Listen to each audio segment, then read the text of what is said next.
తాకట్లో ఉన్న మీ బంగారాన్ని విడిపించి ఆ రోజు ఆన్లైన్ రేటుకి కొంటాం. Sharma gold company. మామూలుగా ఈ చదువుకునే సమయంలో తల్లిదండ్రులు ఎక్కువ చదువు మీద దృష్టి సారిస్తారు. బాగా చదువుకోవాలి. మీరేంటి కనీసం మీకు ఒక 18 ఏళ్ళు కూడా రాకుండానే సినీ రంగంలోకి వెళ్ళిపోయారనేసి విన్నాను. ఇది ఎంతవరకు నిజం? ఫ్రాంక్గా చెప్తున్నా, నేను వెరీ పూర్ స్టూడెంట్. చిన్నప్పటి నుంచి మీరు నమ్ముతారో నమ్మరో 15-16 ఏళ్ల వయసులో అప్పుడున్న హీరోల మీద అభిమానం ఉంటుంది, సినిమాలు చూస్తుంటారు. మీరు ఏకంగా సినిమాలో సినిమాలే తీసేశారు, షార్ట్ ఫిల్మ్ తీశారు. నేను ఇండస్ట్రీకి ఫస్ట్ కెమెరామెన్ అయిదామని వెళ్ళినప్పుడు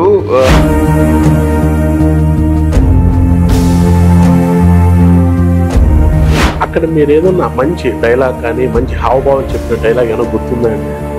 ఒక డైలాగ్ అందరి చెప్పిస్తారు. చెప్పు ఒకసారి, మా వ్యూవర్స్ కోసం చెప్తారా డైలాగ్? ఒరే కృష్ణ, నేనేం మాట్లాడలేకున్నాను రా, నేనేం చెప్పలేకపోతున్నాను రా, ఒరే కృష్ణ.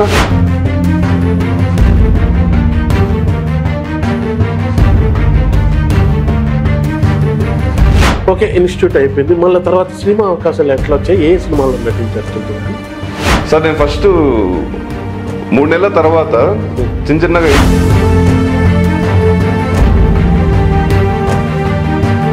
పోస్టర్ చూశాను. మీరు పుష్ప పార్ట్ 1 అనుకుంటా. మీరు అల్లు అర్జున్ బ్యాక్ సైడ్ ఉన్నారు. అవును, గడ్డ ఇంకా అది మీరేనది? అవునవును, నేనే. ఎన్ని రోజులు చేశారు షూటింగ్? అది 60 రోజులు ఉన్నాను నేను షూటింగ్ లో. కానీ నాకైతే అవకాశం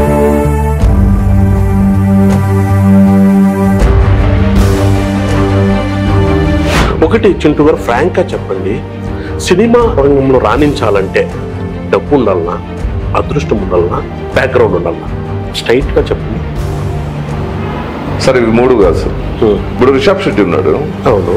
అతను అందగాడ అంటే గొప్ప అందగాడు కాదు.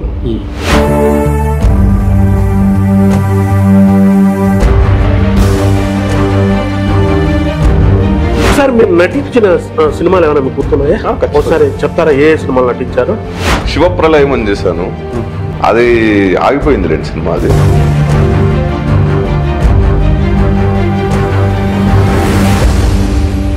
ఇప్పుడు నాకు తెలిసి మీ వయసు ఇంకా 30 కూడా దాటలేదు. 27 అనుకోండి. మీరు ఇంకా ఆ సినిమా రంగంలో ప్రయత్నాలు చేయకుండా ఎందుకు సడన్ గా రాజకీయాల్లోకి కాలు మోపారు? సార్ సడన్ గా కాదు సార్, రాజకీయాలు మాకేం కొత్త కాదు. మాది వాస్తవం చెప్పాలంటే మాది ఒక రాజకీయ కుటుంబం. మా నాన్నగారు ఎప్పుడైతే మిలిటరీ నుంచి వచ్చేసిన తర్వాత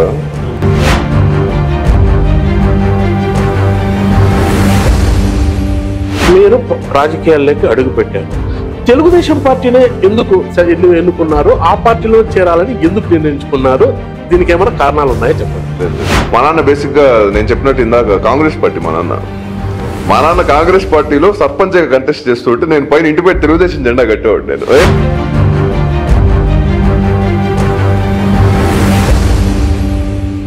లోకేష్ యువసేనాన్ని స్టార్ట్ చేసింది మీరే అనుకుంటా? అవునవును. అన్న లోకేష్ అన్న అంటే నాకు చాలా విపరీతమైన అభిమానం. అసలు ఎవరైనా లోకేష్ అన్న గురించి ఏదైనా తప్పు మాట్లాడతారు.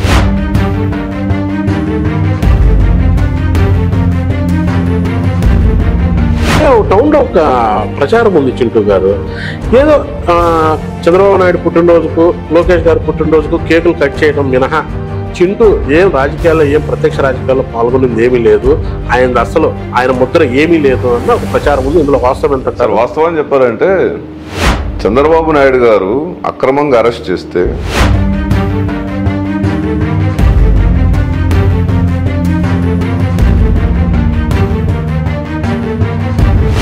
మదనపల్లిలో తెలుగుదేశం పార్టీలు గ్రూపిజం ఎక్కువ ఉంది.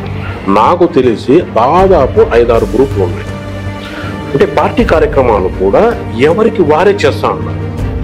ఈ నేపథ్యంలో చింటూ తెలుగుదేశం పార్టీ మీరు కూడా జాయిన్ అయినారు కాబట్టి ఏదైనా పార్టీ కార్యక్రమాలే చేస్తారనుకోండి, చింటూ మీరే చేస్తారా? అందరినీ కలుపుకొని చేస్తారా? లేకపోతే మీరు కూడా ఆ గ్రూపుల్లో ఏదైనా గ్రూప్ మద్దతు ఇచ్చి వాళ్ళ తరఫున చేస్తారంటే ఏం చెప్తారు? సార్ నేను ఎవరు వర్గం కాదు సార్. బేసిక్ గా మా బాస్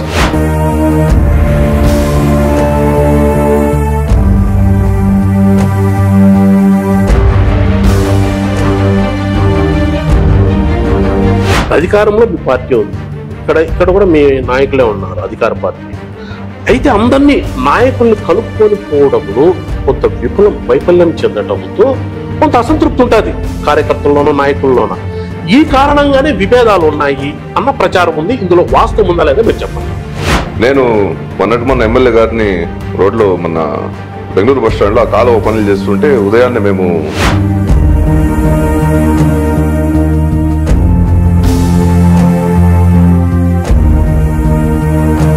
చింటూ గారు సినిమా రంగంలో ఆపర్చునిటీస్ వెతుక్కొని అక్కడ ఎక్కువ సమయం కేటాయిస్తారా, లేకపోతే ఇక్కడ మదనపల్లి రాజకీయాల్లో ఎక్కువ ఇంట్రెస్ట్ చూపిస్తూ ఇక్కడ సమయం ఎక్కువ కేటాయిస్తారంటే ఏం చెప్తారు? ఇప్పుడు ఒకవేళ నాకు షూటింగ్ ఉందనుకోండి, నేను ఒకవేళ షూటింగ్లో ఉన్నా కూడా ఏదైనా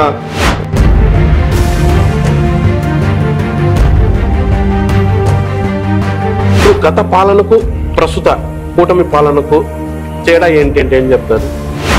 ఏముంది సార్, స్వచ్ఛమైన గాలి పీల్చుతున్నారు మనుషులు ఎంత కట్టినా. అప్పుడు పీల్చలేదా?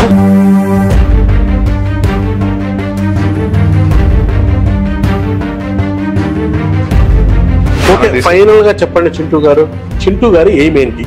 రాజకీయాల్లో రాణించడమా, సినిమా రంగంలో రాణించడమా? ఎయిమ్ ఏంటి? ఇప్పుడు నేను సినిమాల్లో ఉండి నేను